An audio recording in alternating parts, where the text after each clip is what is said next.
مجھے حکم ہوا ہے کہ یہاں جو مکتب چل رہا ہے اس کے سلسلے میں بھی میں چند منٹ بات کروں.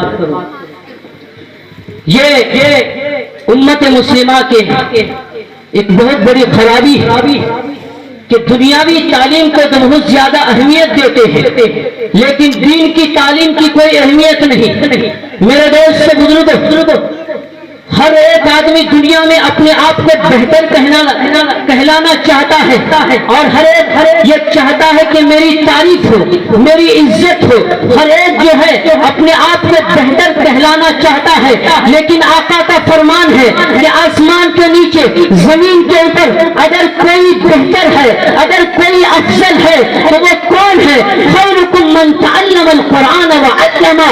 تم میں سب سے بہترین شخص وہ ہے جو قرآن کو سیکھے اور سکھائے. میرے دوست سے بزرگوں، آپ کے معصوم بچے جو اپنے سینے سے قرآن کو لگا کر آتے ہیں، نورانی قاعدہ لگا کر آتے ہیں، آپ کو معلوم ہے کہ ان کی نسبت کس سے ہو جاتی ہے؟ یہ رسول اللہ صلی اللہ علیہ وسلم کے مہمان کہلاتے ہیں. اور اللہ فرماتے ہیں اے فرشتوں، یہ بچے جو ہے، یہ بچے میرے کلام کو سیکھنے کے لیے جا رہے ہیں. ہاں، کلام اللہ کو اللہ سے نسبت ہے، کعبۃ اللہ کو اللہ سے نسبت ہے.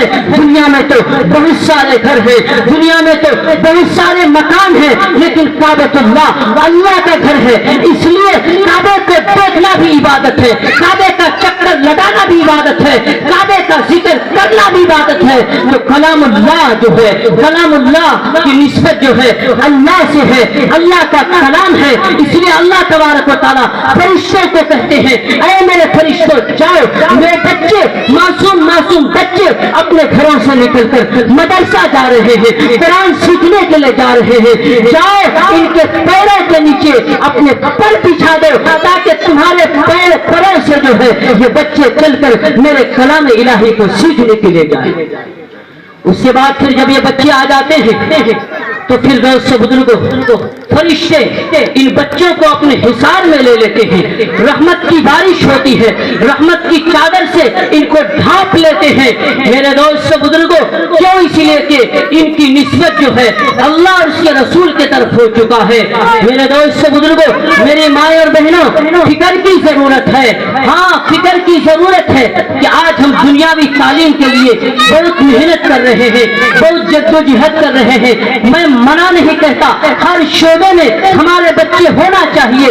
ڈاکٹر ہو، ہاں انجینئر ہو، پروفیسر ہو، ہر شعبے میں ہمارے بچے ہونے چاہیے. لیکن دوست بزرگوں، سب سے پہلے جو ہے ہمارا بچہ مسلمان بن جائے.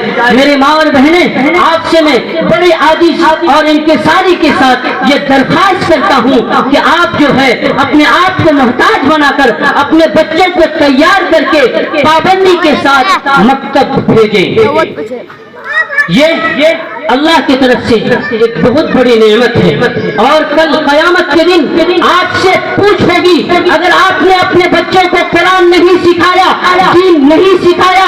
میرے دوست بزرگوں، کلکم راعٍ وکلکم مسئول. کل قیامت کے دن ہر ایک سے ان کی مادی حقوق کے بارے میں پوچھا جائے گا، بیوی کے بارے میں شوہر سے پوچھا جائے گا، اولاد کے بارے میں ماں باپ سے پوچھا جائے گا، رعایا کے بارے میں حاکم سے پوچھا جائے گا کہ تم نے ان کے دین کے بارے میں کیا فکر کی تھی، آخرت کے بارے میں کیا فکر کی تھی.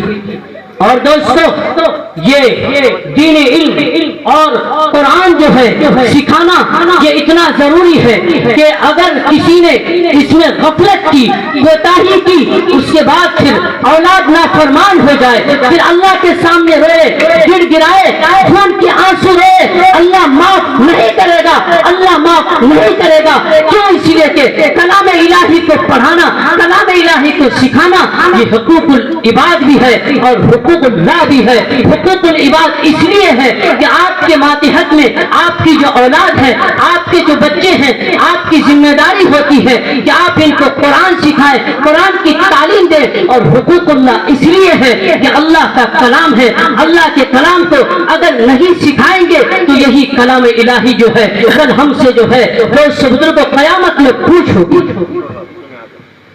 لیکن اگر کوئی دین کی تعلیم نہ سکھا کر اور بچے نافرمان ہو جائیں، پھر خون کے آنسو روئے،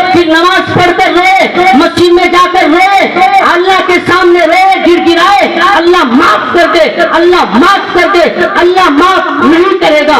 ہاں دوستو، مثال کے طور پر آپ یوں سمجھیے کہ ایک کنویں میں کتا گر گیا ہے اور آپ نے کسی مفتی صاحب سے جا کر مسئلہ معلوم کیا۔ مفتی صاحب نے کہا کہ کنویں سے پانی کو نکال دیا جائے۔ آپ نے کنویں سے پانی کو نکال دیا، پھر آپ مفتی صاحب کے پاس آئے اور کہنے لگے مفتی صاحب ہم نے کنویں کے سارے پانی کو نکال دیا ہے۔ مفتی صاحب کہتے ہیں ہاں ہاں ٹھیک ہے، اب تم اس پانی کو پی سکتے ہو، استعمال کر سکتے ہو، کپڑے بھی دھو سکتے ہو، نہا بھی سکتے ہو، اس پانی کا استعمال کر سکتے ہو۔ اس کے بعد پھر کہتے ہیں کہ مفتی صاحب ہم نے پانی تو نکال دیا لیکن کتا ابھی کنویں کے اندر ہی ہے۔ تو پھر کیا ہوگا دوستو بزرگوں، جتنا ہی پانی نکالو کنواں قیامت تک پاک نہیں ہوگا۔